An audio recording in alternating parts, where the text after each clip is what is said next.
Hello, listeners. This is MK Scott. We are doing story time today, and our first book in the series is The History and Haunting of Lizzy Borden, written by Rebecca F. Pittman. So sit back, grab some tea, while I tell you a story. The History and Haunting of Lizzy Borden, Maplecroft. Chapter 1, All Hallows Eve, Maplecroft, Fall River, Massachusetts, October 31st, 1893. Come away from the window, Lizzy. The voice was tired, a melancholy resolution turning it at once into a flat line of emotion. Emma Borden looked and felt much older than her 43 years, a gaunt woman with sad eyes. She had endured much in the past year and 3 months. She had returned home from a short-lived vacation with friends to find her father and stepmother butchered, their autopsied bodies packed in ice and laid out on the family dining room table. Her coveted privacy was sacrificed to the glaring spotlight of thousands of strangers gathered outside the house, and a score of policemen and newspapermen inside the house. Blood was splattered across the wallpaper and woodwork. There had been no time to grieve, as she immediately took over the care of a prostrated sister who could not face the milieu. Within moments of entering her home at 92 2nd Street, Emma was immediately interviewed by the police. Her private things searched through, and the mantle of responsibility etched firmly upon her furrowed brow. The tears flowed only when she was finally cosseted alone in her room at night, and the morning she wiped her father's blood from the parlor floor. "Lizzy, come away from the window," Emma urged more emphatically. She glanced past her younger sister's hand, holding aside the lace curtain of the south-facing sitting room window on the second floor of their new home on French Street. Outside, the gaslight street lamps punched ragged holes in the darkness, their soft halos of light illuminating the small shapes darting about the neighborhood trees. Candlelight flickered through the carved eyes and mouths of macabre pumpkins and gourds peering through the window glass of the mansions lining the street.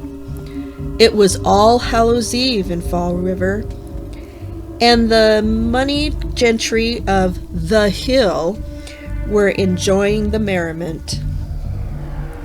Lizzy Borden ignored her sister's admonition. She stood transfixed at the window, eyes focused on the 3-storied house catty-corner from hers. Carriages were arriving in front of the Braytons' home, their lanterns adding to the party's atmosphere as revelers in fancy dress spilled from their open doors.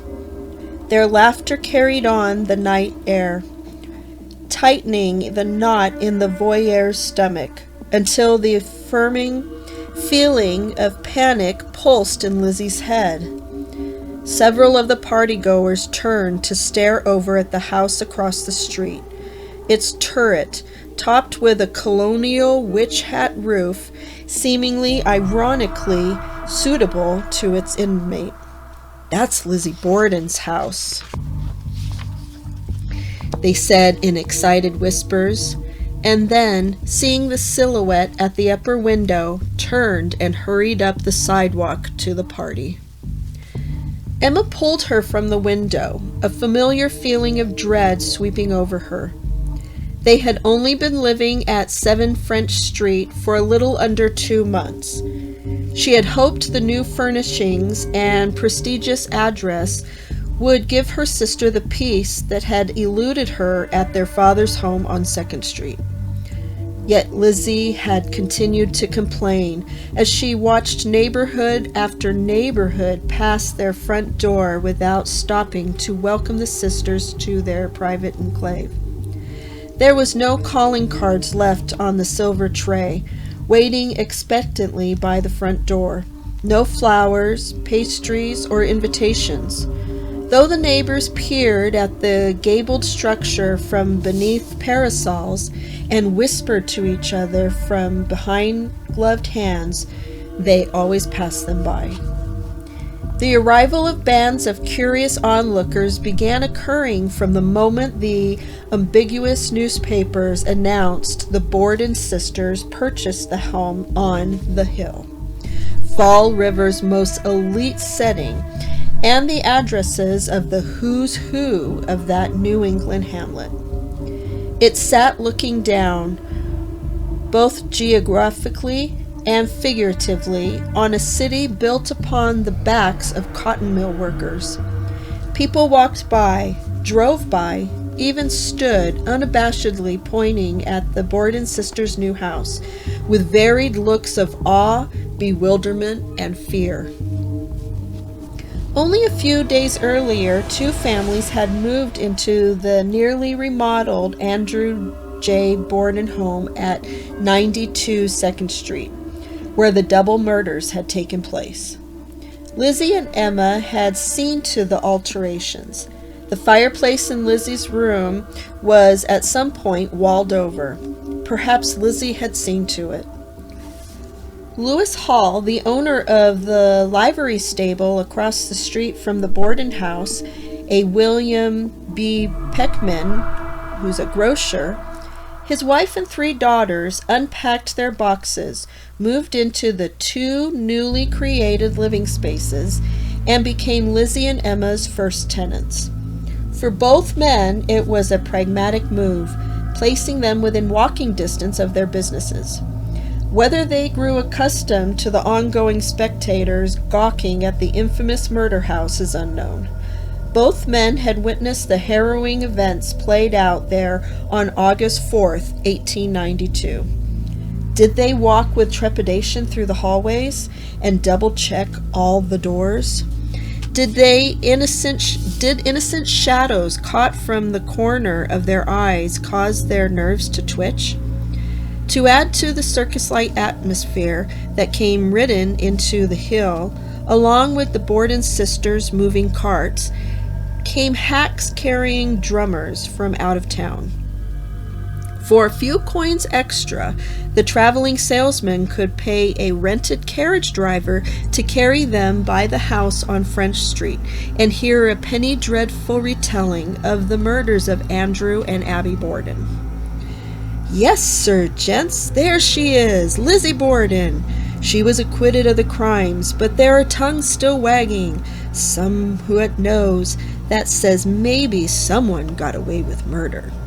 The eyes would then dutifully follow the outline of windows, hoping for a glimpse of the infamous woman about whom they had read so much.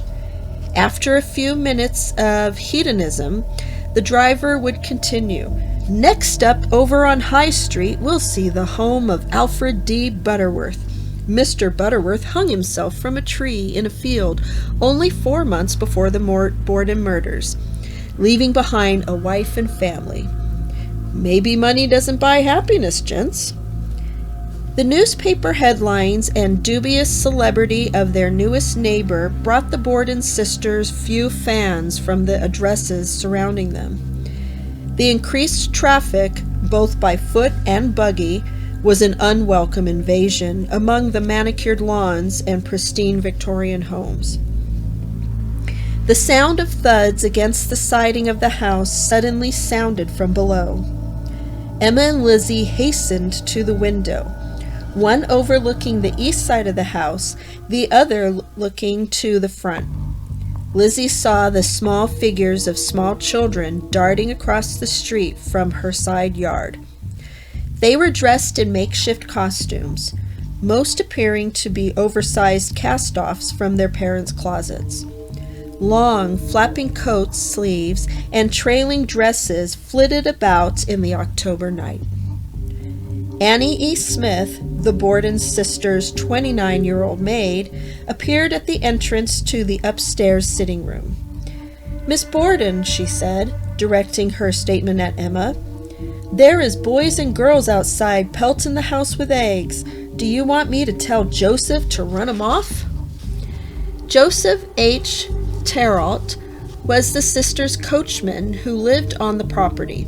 He was 37 years old, 4 years Lizzie's senior, and hailed from Rhode Island. Just then the stinging sound of thrown sand skittered across the glass window panes. Something hit the roof and rolled down. Shrieks could be heard coming from the small shadows racing to the safety of towering elms and maple trees skirting the Bordens' property. The maid looked at Lizzie with panicked eyes, the infamy of her mistress perhaps becoming clearer with each assault. The shrill sound of the doorbell split a short-lived respite from silence. It twilled on without cessation. "They've put a pin in the bell, miss," Annie said, wringing her hands. Her breathing was coming in short pants. "It's a mischief thing they do. They hope you will open the door, and then they will throw flour in your face. It's just a children's prank," she said, more to convince herself of the harmlessness of the onslaught than to offer solace to the sisters who were both showing strain. Emma left the room, her shoulders bowed beneath the weight of the past 2 years. Lizzie heard her steps on the stairs leading down to the front hall. Moments later, the incessant shrill stopped, leaving their ears ringing. Annie and Lizzie waited in the stillness and listened. Moonlight shone through the lace curtains, throwing fluttery ghost-like images across the polished wood floor. Seconds later, she heard it, rising in the still air from the stand of bushes beneath the windows. Lizzy Borden took an axe, gave her mother 40 whacks. When she saw what she had done, she gave her father 41. Her throat constricted. Lizzie turned to the window nearest where she heard the voices. 3 small girls and a young boy streaked up French Street and careened around the corner of Belmont, disappearing into the darkness. She stood there, the sounds of music and laughter spilling from the open windows of the Brayton house where the All Hallows Eve party was in full swing. Her head filled with a thrumming noise, like the sound of water rushing in through her ears. The panic started in her stomach and reached up to her heart in a vice-like grip. As her breathing became labored, she gripped the lace curtain, nearly pulling it from the wrought iron fence. "Miss Borden," Annie asked in a frightened voice as she watched the metamorphosis before her. Her mistress's cheeks were effused with a red tinge, and her lips had gone white. All Lizzie heard were the words ringing in her ears. Lizzy Borden took an axe.